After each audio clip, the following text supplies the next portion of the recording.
Bueno, muchos de ustedes saben que me encanta la serie de películas La Guerra de las Galaxias, pero hoy entramos en un pasaje que tiene que ver con la verdadera guerra cósmica y es un punto central y transicional en esta carta de esperanzas que es Apocalipsis y nos va a introducir temas que vamos a ver en los siguientes capítulos.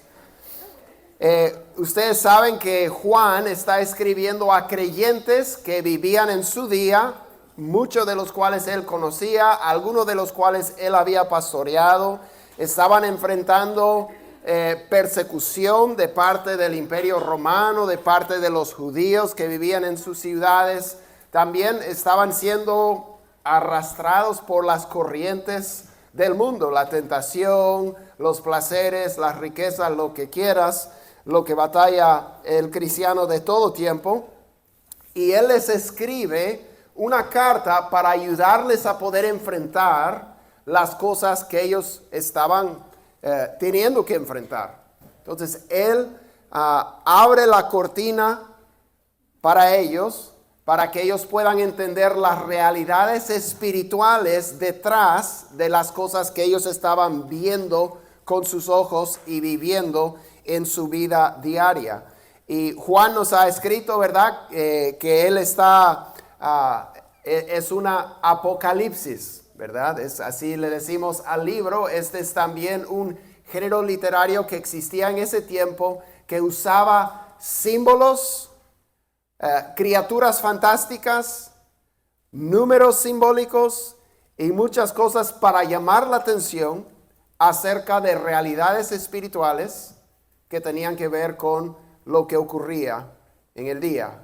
Y resaltaba el final que Dios va a dar a las cosas y a las entidades, a las personas que están a veces oprimiendo al pueblo de Dios, como era el tiempo en el día de Juan. Entonces, escribe de esta manera porque despierta nuestras emociones, ¿verdad? Hay otros pasajes que nos comparten verdades espirituales y podemos entender esas verdades con la mente. Pero la manera en que Juan escribe, igual que algunos de los profetas del Antiguo Testamento, Ezequiel, Daniel, Zacarías y otros, escribe de una manera que despierta la imaginación, las emociones y hace que prestemos atención a realidades que a veces pasamos por desapercibidas. Por ejemplo, en este momento todos estamos siendo afectados por la ley de la gravedad. ¿Estaba pensando usted en eso? Que la masa de la tierra está haciendo que usted no flote, sino que se siente en su silla. Y no le está jalando demasiado fuerte porque rompería la silla, caería al suelo, de repente le daña los órganos. Pero la ley de gravedad está funcionando. Hay presión atmosférica. Si uno sube en un avión o sube una montaña, empiezan a sonar los oídos, etcétera, porque cambia la presión atmosférica. ¿Usted estaba pensando en la presión atmosférica que estamos experimentando? ¿Usted está pensando en cómo los átomos están llevando corriente eléctrica para que podamos tener luz, audio? No, hay realidades que están funcionando alrededor nuestro y que nos están afectando, de las cuales generalmente no pensamos en ellas, ¿verdad? Pero son reales. Y hay realidades espirituales que de igual manera no percibimos. Muchas veces o ignoramos o olvidamos. Y Juan escribe de una manera para despertar no solamente la mente, sino el corazón, las emociones, toda la persona a las realidades, a la guerra cósmica que está ocurriendo en el mundo en su día y hasta nuestro día. Entonces, no vivas como ciego a las realidades espirituales. No eres tan solo un morador de la tierra. No eres solamente materia viviendo en un mundo material. Hay realidades espirituales. Tú eres parte de la historia de Dios, la historia que Él ha estado escribiendo desde el principio de la creación. Y como ya sabemos y hemos visto y veremos, el Cordero de Dios, Jesucristo, es el punto central de esa historia que Dios está escribiendo. Entonces vamos a estar en Apocalipsis capítulo 12, vamos a leer partes del 12 y un poquito del 13 y una partecita del 14. Esta es la sección que nos toca hoy día, de Apocalipsis 12 a 14. Obviamente lo puede leer en gran detalle en casa y le animo a hacerlo si no lo ha hecho ya estos capítulos. Vamos a empezar en capítulo 12, versículo 1, donde Juan va a recordar a sus lectores y a nosotros cómo llegamos hasta este punto. Nos va a recordar la historia. Y dice así: una gran señal apareció en el cielo. Una mujer vestida del sol, con la luna debajo de sus pies y una corona de 12 estrellas sobre su cabeza. Estaba encinta y gritaba por los dolores del parto y el sufrimiento de dar a luz. Entonces apareció otra señal en el cielo: un gran dragón rojo que tenía 7 cabezas y 10 cuernos, y sobre sus cabezas había 7 diademas, coronas. Su cola arrastró la tercera parte de las estrellas del cielo y las arrojó sobre la tierra. Y el dragón se paró delante de la mujer que estaba para dar a luz, a fin de devorar a su hijo cuando ella diera a luz. Y ella dio a luz un hijo varón, que ha de regir a todas las naciones con vara de hierro. Su hijo fue arrebatado hasta Dios y hasta su trono. La mujer huyó al desierto, donde tenía un lugar preparado por Dios para ser sustentada allí por 1260 días. Estamos leyendo literatura apocalíptica, ¿se dio cuenta? Criaturas fantásticas, símbolos que, a veces artistas han procurado dibujar, pero son cosas que ni se puede representar. ¿Qué es lo que tenemos aquí? Bueno, los lectores de Juan, como muchos de ustedes, reconocerían de inmediato de quién está hablando, de quiénes está hablando. La mujer vestida del sol, con la luna debajo de sus pies y una corona de 12 estrellas sobre su cabeza. Hemos dicho, Apocalipsis se basa en el Antiguo Testamento, donde en el Antiguo Testamento vemos el sol, la luna y 12 estrellas. Bueno, cuando José, el hijo de Jacob, era un muchacho y tuvo un sueño de que el sol, la luna y 11 estrellas iban a venir ante él e iban a postrarse ante él. Sus hermanos, obviamente, ¿acaso nosotros vamos a venir y postrarnos ante ti? Ellos lo menospreciaban. Y el papá dijo lo mismo, Jacob: ¿acaso tu mamá y yo y tus hermanos vamos a postrarnos ante ti? Pero claro, Dios estaba mostrando lo que iba a ocurrir un tiempo después en la vida de José, cuando iba a estar en poder en Egipto y su familia iba a venir a pedir pan por la hambruna, ¿verdad? E iban a postrarse ante él por reverencia, porque estaba en poder. Pero José no es el personaje que estamos viendo, pero sí estamos viendo una representación del pueblo de Israel. Los hijos de Jacob, los hijos de Israel. Jacob, su mamá, su esposa y las 12 estrellas, representa al pueblo de Dios. Israel es la mujer. Está encinta Israel por dar a luz. Pero antes de que pueda dar a luz, entra otra figura. Un dragón. No un dragón normal, como si hubiera un dragón normal. Pero no un dragón normal, es un dragón rojo. Tiene 7 cabezas este dragón. Y tiene 10 cuernos. Y tiene 10 coronas. 7 coronas, diademas sobre sus cabezas. ¿Quién es el dragón? Lo va a describir específicamente más adelante, pero ustedes me podrían decir, ¿quién es el dragón que quiere destruir al hijo que va a nacer al pueblo de Israel? Es Satanás. ¿A quién quiere devorar? ¿Quién es el hijo que va a nacer?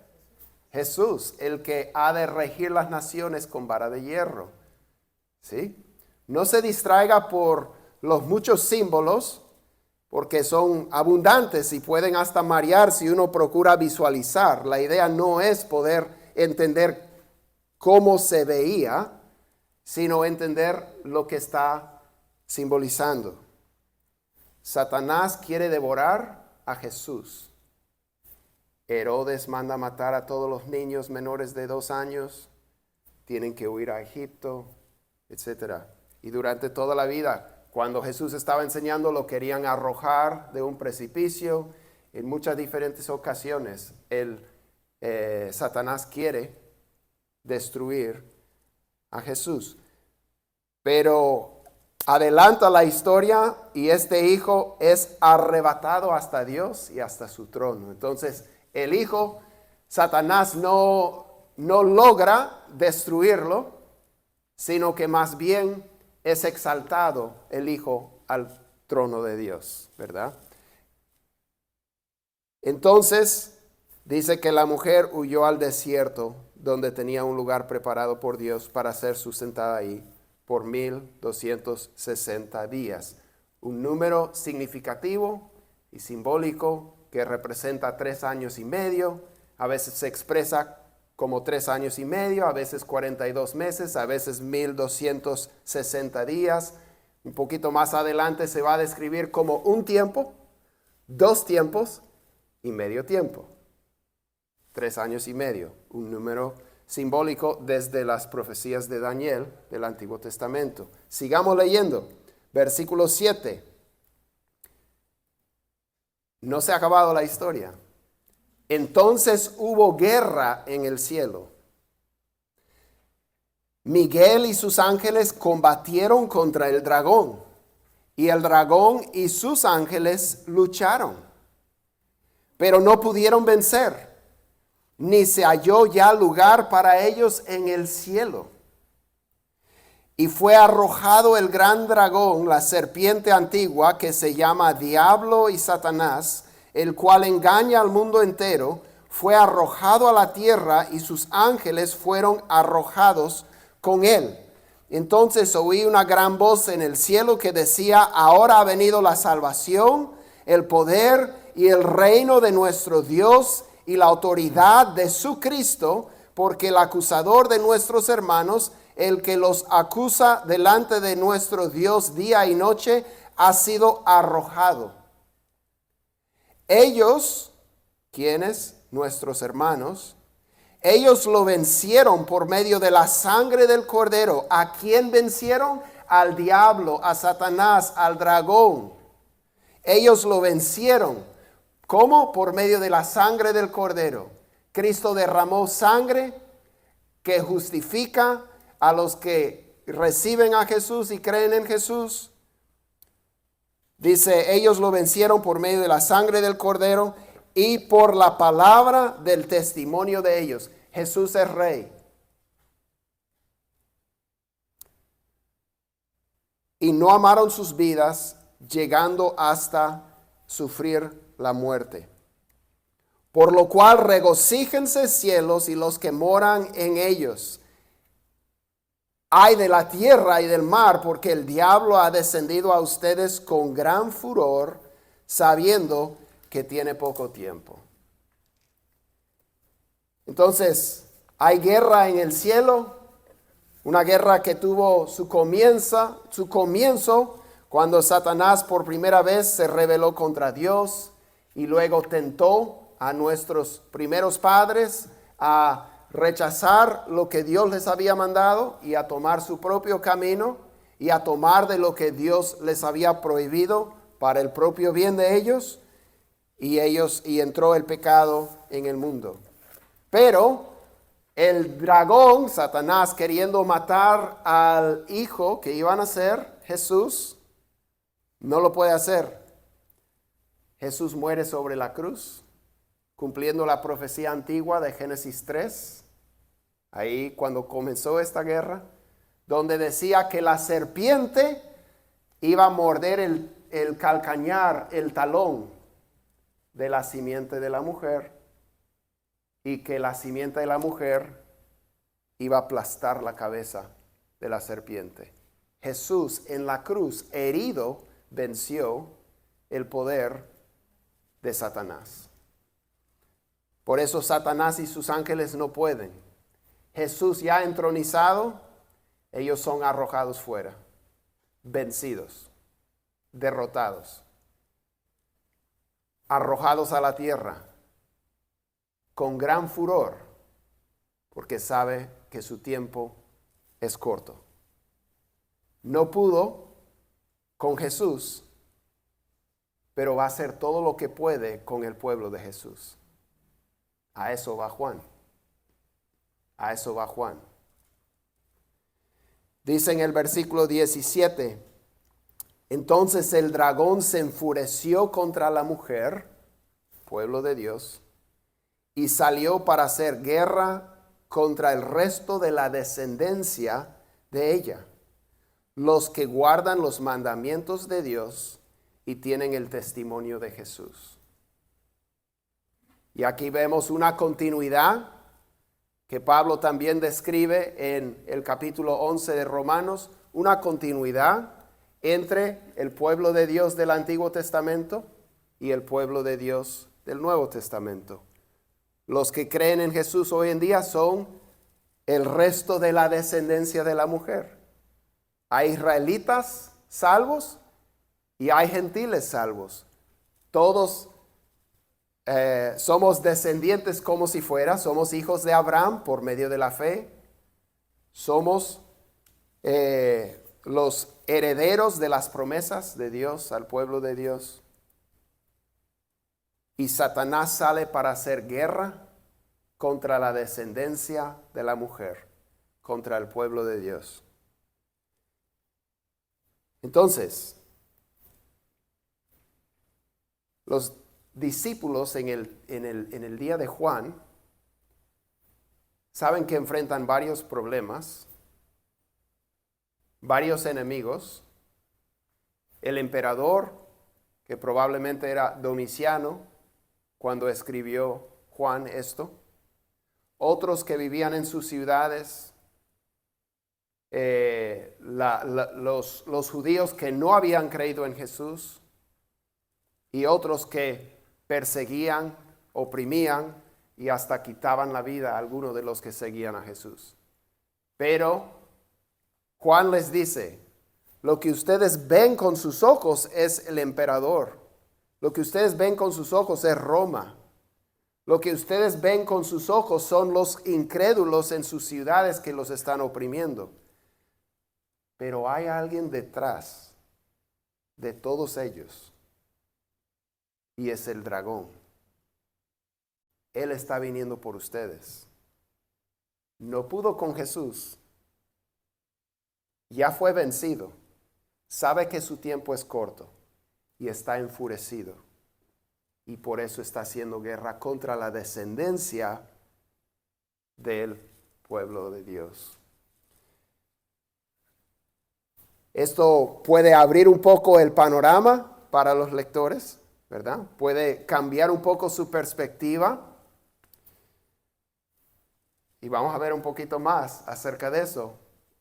Pero a veces cuando uno solo mira lo que ve con los ojos, o sea, ¿qué daño tiene como ceder un poco en algunas cosas? Si te va a escatimar de sufrimiento, pérdida, aflicción.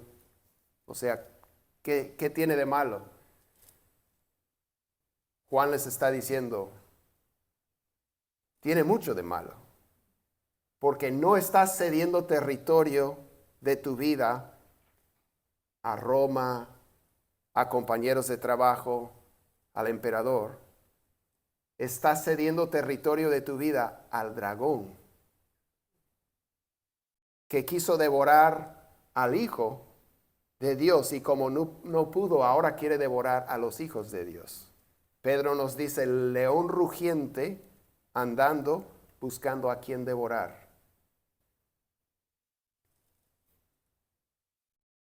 Entonces, se introducen un par de personajes más que van a jugar papeles claves en la historia de Apocalipsis que va a continuar. Hemos conocido al niño, a la mujer, pero al niño, que es el protagonista, y el dragón. Capítulo 13, versículo 1. El dragón se paró sobre la arena del mar y vi que subía del mar una bestia que tenía 10 cuernos y 7 cabezas.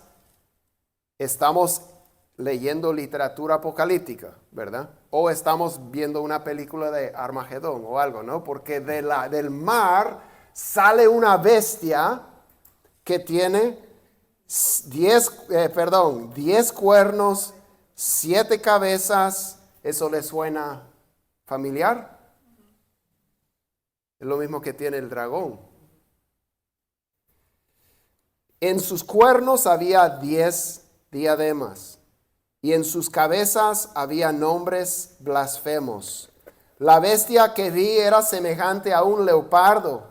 Sus pies eran como los de un oso y su boca como la boca de un león.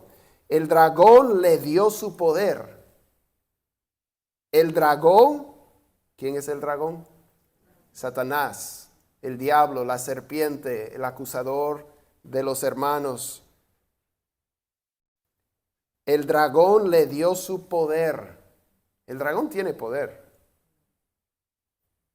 Le dijo a Jesús, póstrate ante mí y yo te entregaré todos estos reinos.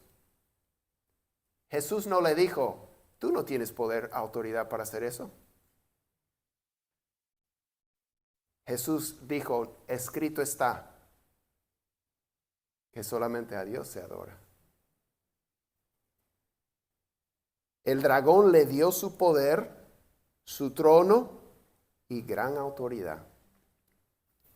Entonces aquí tenemos una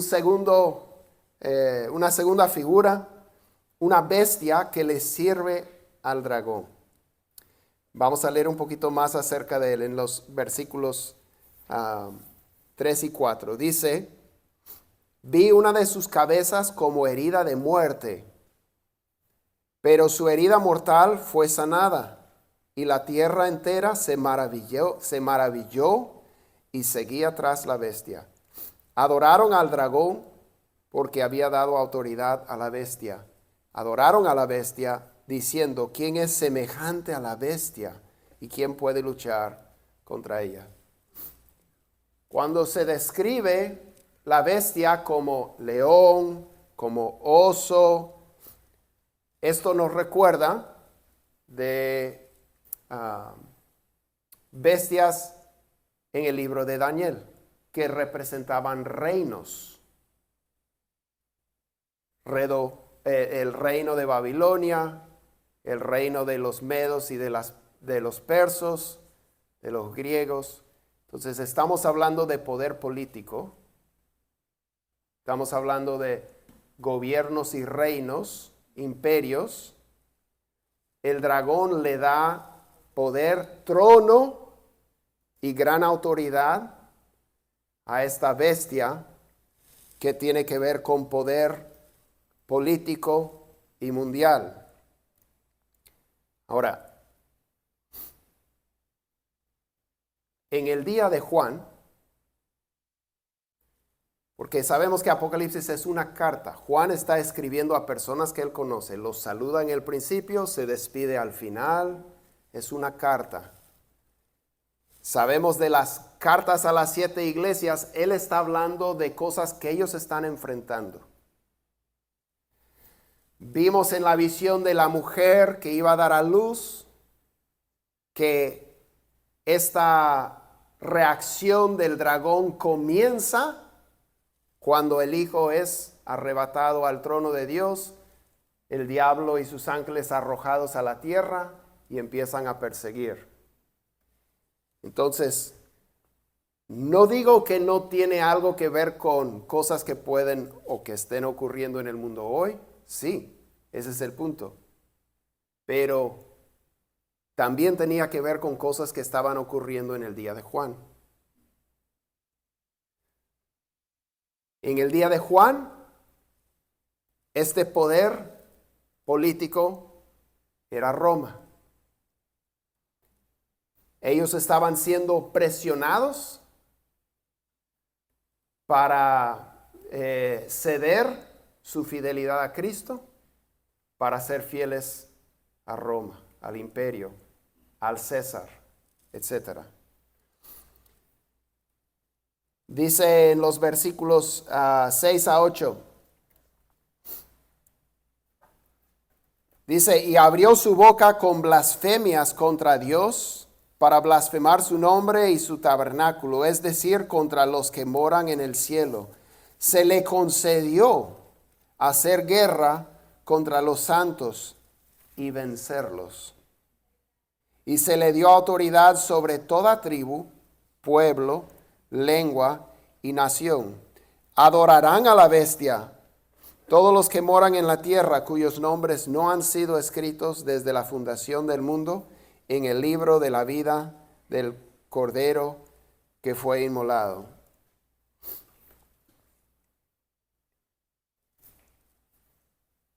Lo que vemos es que este es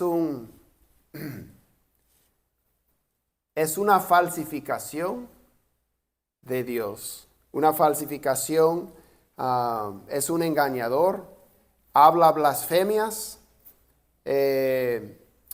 tiene una herida mortal que es sanada. Eso es como si fuera una resurrección, así como Jesús. Tiene coronas, tiene un trono. Hay muchas cosas que se asemejan a la descripción que Juan le ha dado a Jesús. La bestia tiene autoridad y recibe la adoración de los moradores de la tierra. Recordemos que moradores de la tierra es el término que Apocalipsis usa para describir a los que no conocen al Señor Jesús. Y todos los moradores de la tierra van a adorar al dragón y a la bestia.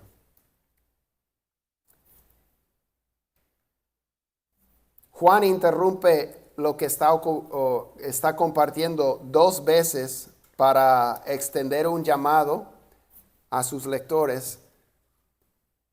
Y lo que dice es que aquí está la perseverancia de los santos que guardan los mandamientos de Dios y la fe en Jesús. Él está procurando ayudar a sus lectores a resistir las influencias y las tentaciones de la bestia. Pero no es solamente una bestia. En el versículo 11 dice así: vi otra bestia que subía de la tierra. Entonces la primera bestia sale del mar. Esta bestia sale de la tierra. Tenía 2 cuernos semejante a los de un cordero. ¿Quién es un cordero en el libro de Apocalipsis? Jesús. Y hablaba como un dragón. Y cuando vamos leyendo acerca de la segunda bestia, y seguimos leyendo el libro de Apocalipsis, también se le llama el falso profeta. Este es el poder religioso, la religión falsa que engaña a las personas y guía a las personas a adorar a la primera bestia.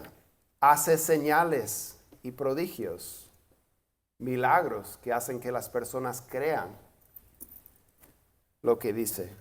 pero está incitando a las personas a adorar imágenes, imagen de la bestia, de la primera bestia. En el tiempo de Juan, los césares tenían que ser adorados como dioses. Ellos mismos se autodenominaban Señor y Dios. Y uno tenía que rendir culto al César como Dios. Los romanos, ¿verdad? Los israelitas eran como minoría. Ellos tenían un solo Dios. Por eso muchas veces los romanos los consideraban ateos. Porque lo normal para los romanos y para casi todos los pueblos de la tierra era tener muchos dioses. Entonces al decir los judíos que solamente había un Dios y no había ninguna imagen de él, los tenían por ateos. Pero para los romanos había muchos dioses y el César, el emperador, era uno, hijo de los dioses. Por ejemplo, en la ciudad de Éfeso, que fue la primera ciudad a la que escribe Juan, había una estatua enorme del emperador y todos en la provincia tenían que adorar. Uno tendría que postrarse, ofrecer incienso a la imagen del emperador y declarar que César era Señor. Este representa un problema para los creyentes, ¿verdad? Cuando uno lo hacía, ofrecía su incienso, le daban un certificado. El certificado decía que uno estaba cumpliendo y uno podía vivir su vida tranquilo. Si uno iba a trabajar en uno de los gremios comerciales, dependiendo de la carrera de uno, si uno quería hacer negocio, uno tenía que adorar al Dios del gremio. Los diferentes gremios, hoy en día podríamos decir, por ejemplo, el santo de tal grupo o el santo de tal país, etc. En el tiempo de ellos eran diferentes dioses que ellos veneraban y uno tenía que hacerlo porque si no quedaba excluido y no podía comprar ni vender. Lo que Juan está llamando a sus lectores a entender es que su experiencia de persecución, de ser excluidos económicamente y socialmente, de ser menospreciado, vilificado, tenía que ver con una batalla mayor, una guerra cósmica entre Satanás y Dios y el pueblo de Dios.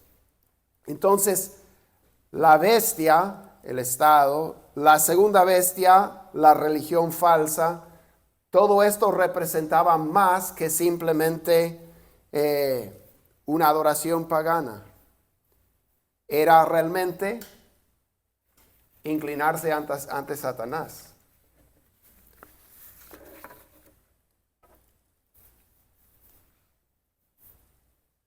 Pero ya hemos visto que los seguidores de Jesús vencen por la sangre del Cordero y por el testimonio de ellos, de lo que ellos dicen. César no es Dios, Jesús es Dios. César no es Señor, Cristo es Señor. Ellos se sometían al gobierno en todo lo que podían, pero en eso no podían. Y por lo tanto sufrían persecución, tortura y hasta la muerte. Pero ellos son los que iban venciendo. Aunque vencidos físicamente por el dragón y la bestia, porque les podía quitar la vida, no tenía más que les podía hacer. Y ellos iban venciendo por la sangre del Cordero y por la palabra del testimonio de ellos. Juan nos concluye esta sección en el capítulo 14 y dice lo siguiente. Y vuelve a una visión que hemos visto antes en el libro. Dice, miré que el Cordero estaba de pie sobre el monte Sión y con él 144,000 que tenían el nombre del Cordero y el nombre de su Padre escrito en la frente. Vimos anteriormente cuando vimos Juan oye el número 144,000, vuelve la cabeza y observa, y es una gran multitud de toda tribu, nación y lengua. Representa al pueblo de Dios. Y aquí tenemos al Cordero de Dios de pie sobre el monte Sión con su pueblo. Y su pueblo, ¿saben qué? No tienen el nombre de la bestia en su frente o en su mano. Tienen el nombre del Cordero y de su Dios en su frente. Esa marca, ese sello tiene que ver con, podríamos pensar así, si uno va al estadio, vamos a poner, no sé qué equipos queremos hacer competir, pero uno va al estadio y sabe a cuál partido pertenece cada persona en el estadio. Es obvio, ¿no? Uno sabe para cuál equipo va, ¿verdad? Por la camisa, o si no tiene camisa, por el color con el que ha pintado su cuerpo, ¿verdad? Por las letras, por todo el simbolismo. Uno sabe para qué equipo va, ¿verdad? Las marcas, los sellos que vemos en Apocalipsis son eso. ¿A quién eres fiel? ¿A quién perteneces? ¿Quién tiene su sello sobre tu vida? ¿La bestia? ¿Que es un falso? ¿Que es solamente un hombre que se hace pasar por Dios? ¿O tienes el sello de Dios y del Cordero? ¿A quién le perteneces? Los creyentes en el día de Juan, sus lectores, corrían el riesgo porque estaban siendo arrastrados y estaban diciendo, bueno, no tiene tanto de malo, pues. Bueno, voy a ceder un poquito. Y al final se nota a quién pertenecen realmente.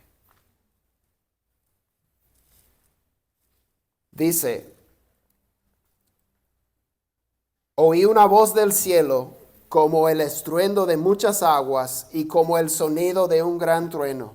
La voz que oí era como el sonido de arpistas tocando sus arpas, y cantaban un cántico nuevo delante del trono y delante de los 4 seres vivientes y de los ancianos. Nadie podía aprender el cántico sino los 144,000 que habían sido rescatados de la tierra.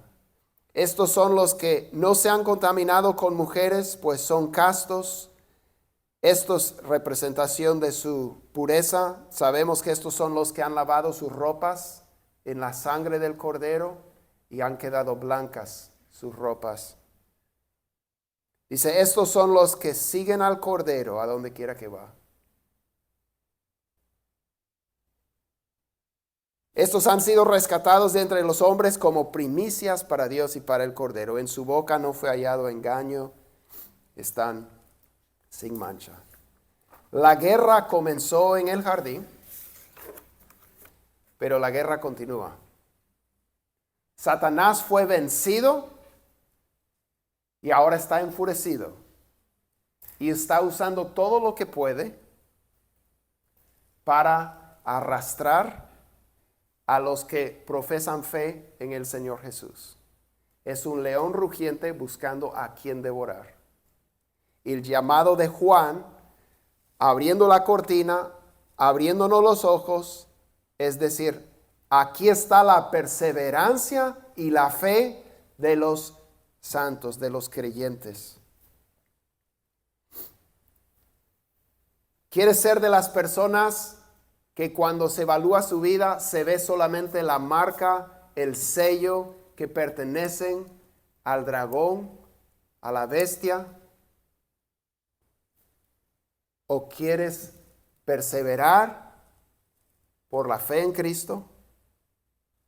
Cuéstete lo que te cueste. Y decir, yo no me voy a inclinar ante nadie más, ni ante nada más. Yo voy a pertenecer a Cristo. Vemos una frase clave ahí, me encanta. Apocalipsis 14:4. ¿Qué es lo que les caracteriza a los que llevan el sello y el nombre del Cordero? Estos son los que siguen al Cordero a donde quiera que va. Ahí está la clave. No seas engañado, sigue al Cordero a donde quiera que Él va, a donde quiera que Él te guía, sigue al Cordero. Vamos a orar y pedir que Dios nos ayude. Señor, gracias te damos. Pedimos que nos ayudes, Señor, a poder entender que hay una guerra por nuestras almas. Cristo ya venció a nuestro enemigo en la cruz. Pero, Señor, nos enfrentan decisiones todos los días. Y, Señor, pedimos que nos ayudes a escoger al Cordero. Señor, gracias porque nos das la oportunidad de recibir el perdón, lavando nuestras ropas en la sangre del Cordero. Gracias que no se trata de ser perfectos, sino de creer en el Cordero y en lo que Él hizo por nosotros, y de así obtener el perdón completo y el sello eterno del Espíritu Santo. Señor, ayúdanos a seguir al Cordero a donde quiera que va. Gracias. En el nombre de Jesús pedimos todo esto. Amén.